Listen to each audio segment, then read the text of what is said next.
وبركاته. الحمد لله رب العالمين والصلاة والسلام على أشرف الأنبياء والمرسلين وعلى آله وأصحابه أجمعين أما بعد.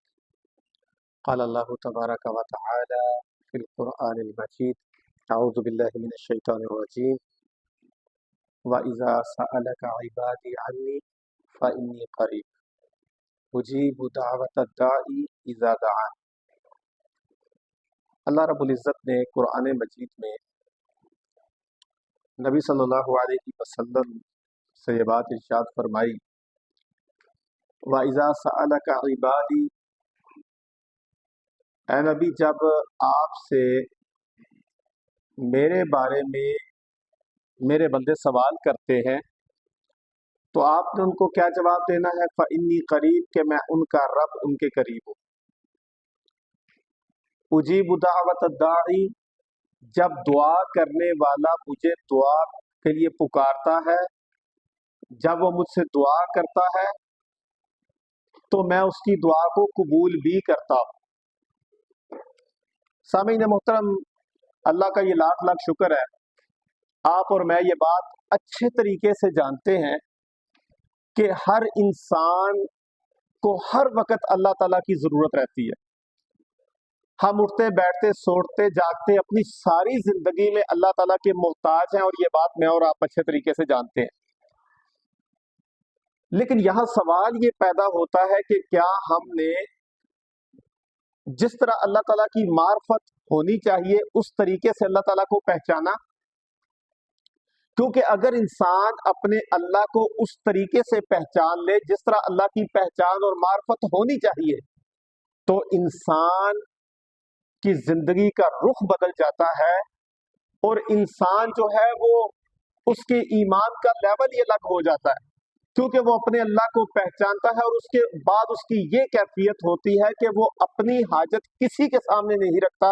اگر وہ کسی کے سامنے اپنی ضرورت اور حاجت رکھتا ہے تو وہ اللہ کی ذات ہے. صرف